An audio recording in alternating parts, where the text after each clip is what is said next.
അങ്ങനെ കാത്തിരിക്കാണ്ട് ആ ദിവസവും വന്നു. ഞാൻ ബാംഗ്ലൂരിൽ പോവാണ് ഗൈസ്. സങ്കടമൊന്നുമില്ല, എന്നാലും ചെറിയൊരു വിഷമമുണ്ട്. കുഴപ്പമില്ല, പഠിക്കാനല്ലേ പോണ്.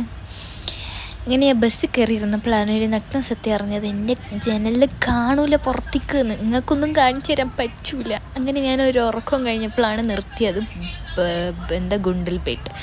അവിടെ ഫുഡ് കഴിക്കാൻ നിർത്തി. അമ്മ എനിക്ക് പാക്ക് ചെയ്ത ഫുഡൊക്കെ കഴിച്ച്. പിന്നെ അടുത്ത ഉറക്കം കഴിഞ്ഞപ്പോൾ മൈസൂർ എത്തി. അടുത്ത ഉറക്കം കഴിഞ്ഞപ്പോഴേക്കും ദോണ്ട് കെങ്കേരി. ഞാൻ ഇറങ്ങുന്ന സ്റ്റോപ്പ് എത്തി. ഞാൻ ഇറങ്ങി ഒരു ഓട്ടോ പിടിച്ച് ഇങ്ങനെ പോയിക്കൊണ്ടിരിക്കുക. പോകുന്ന സമയത്താണ് ഭയങ്കര ബ്ലോക്ക്. എന്തോ ഒരു ബ്ലോക്കാണ് ഇത്. ബ്ലോക്കും കൊണ്ട് വയ്യ. ഈ കാണുന്ന സാധനമാണ് BMTC. ഈ സാധനം എങ്ങനെയാണെന്നറിയോ? നമ്മുടെ വൈൻ ഷോപ്പിലും പോലും ഉണ്ടാവില്ല അത്രയും തിരക്ക്. 1-ാം തീയതിൻ്റെ തലേ ദിവസം അത്രയും തിരക്കായിരിക്കും ഇതിൽ. മാക്സിമം ബാംഗ്ലൂരിലുള്ള എല്ലാവർക്കും ഇത് അറിയാൻ തോന്നുന്നു. പ്രത്യേകിച്ച് നമ്മുടെ വുമൺസിന് സീറ്റ് ഫ്രീ ആക്കിയപ്പോഴേ എന്തൊരു തിരക്കാണടേ അതിൽ. അങ്ങനെ പോയിക്കൊണ്ടിരിക്കുന്ന സമയത്താണ് എൻ്റെ ഫേവറേറ്റ് റോഡ് വരുന്നത്. ഇതിൻ്റെ ഉള്ളിൽ പോകാൻ, രാത്രിയൊക്കെ പോകാൻ ഭയങ്കര രസമാണ് കേട്ടോ. നല്ല ഭംഗിയാണ്. സൗണ്ടും ഇങ്ങനെ എന്താ പറയുക, നല്ല രസമാണ്. നല്ല ഭയങ്കര എക്കോ ഒക്കെ അടിക്കും. പേജിൽ ഫുഡ് ശരിയില്ല എന്ന് പറഞ്ഞപ്പോൾ ഇവിടെ അടിച്ചു വരുന്ന ചേച്ചിമാരുണ്ട് കേട്ടോ. അപ്പോൾ അവർ പറഞ്ഞു അടുത്തല്ലേ വലിയ വലിയ ഹോട്ടലുള്ള വാങ്ങി കഴിച്ചൂടെയെന്ന്. ദോണ്ട മഹാരാജ. പിന്നെ എൻ്റെ മുഖം കണ്ടില്ലേ, വാടി ക്ഷീണിച്ചിരിക്കുകയെന്ന്. അതിൽ സൺകിസ് ഒരു കേടൊന്ന് നോക്കിയിരിക്കുകയായിരിക്കല്ലേ നിങ്ങൾ. കുഴപ്പമില്ല.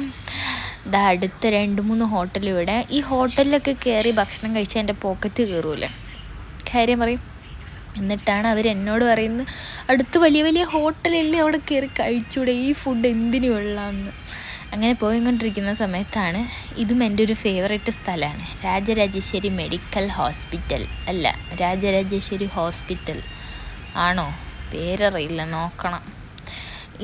ഈ ഹോസ്പിറ്റലിൽ മാസത്തിൽ ഒരു പ്രാവശ്യമെങ്കിലും വന്ന് വിസിറ്റിട്ടില്ല. എനിക്ക് ആ മാസമേ പോക്കാം. കാരണം ഞാൻ മാസം വരലുണ്ട്. Medical college and the hospital, അതാണ് ഇതുകൊണ്ട് പേര്, Rajarajeshwari medical college and the hospital. അങ്ങനെ പോയിക്കൊണ്ടിരിക്കുന്ന സമയത്താണ് നമ്മുടെ ഓപ്പോസിറ്റ് കോളേജ് യൂത്ത് ഫെസ്റ്റിവൽ. അവർ നിങ്ങൾ നടത്തിയ നിങ്ങളെക്കാളും അടിപൊളിയായിട്ട് ഞങ്ങൾ നടത്തും അങ്ങനെ പറഞ്ഞ് ഭയങ്കര കോമ്പറ്റീഷനുള്ള ഹോസ്പിറ്റലാണ്. ഇവർക്ക് ഒരുപാട് ബ്രാഞ്ചൊക്കെ ഉണ്ട് കേട്ടോ. ഡെൻ്റൽ കോളേജുണ്ട്, നമ്മുടെ അവിടെ കണ്ടില്ലേ മെഡിക്കൽ കോളേജുണ്ട്, ഇതൊരു എൻജിനീയറിങ് കോളേജ്. എന്തിനും ഭയങ്കര വാശിയാണ്, വാശിയോട് കൂടിയ മത്സരമാണ് ഞങ്ങൾ തമ്മിൽ. ഒരു 10 മിനിറ്റ് നടക്കാവുന്നേ ഉള്ളൂ. ഇതാണ് എൻ്റെ college, Don Bosco Institute of Technology. പലപ്പോഴും വിചാരിക്കും എന്തിനാണ് ഇവിടെ വന്ന് ചേർന്നതെന്ന്. കുഴപ്പമില്ല, നനഞ്ഞില്ല, ഇനിയൊന്ന് കുളിച്ച് കയറാമെന്ന് കരുതി നോക്കുമ്പോഴാണ് എൻ്റെ PG ഓപ്പോസിറ്റ് സൈഡിൽ കണ്ടത്. ഇവിടെ നിന്ന് അങ്ങോട്ട് വളഞ്ഞു പോകുമ്പോഴേക്കാണ് എനിക്ക് ഉറക്കം വന്നിട്ട് വയ്യായിരുന്നു. വളഞ്ഞു പോകുമ്പോഴേക്കാണ് അവിടെ ഒരു ബ്ലോക്കായി നിർത്തിയത്. പിന്നെ അതിൽ കൂടെ പോയി എൻ്റെ സ്ഥലം എത്താറ്, എങ്ങനെ വിളിക്കണമെന്നറിയില്ല. അണ്ണോയി നിർത്തോ, എൻ്റെ സ്ഥലമെത്തി. അങ്ങനെ പറഞ്ഞ് ഞാൻ എൻ്റെ സ്ഥലം എത്തി. അവസാനം ഞാൻ ഉള്ളിലേക്ക് കയറിപ്പോയി.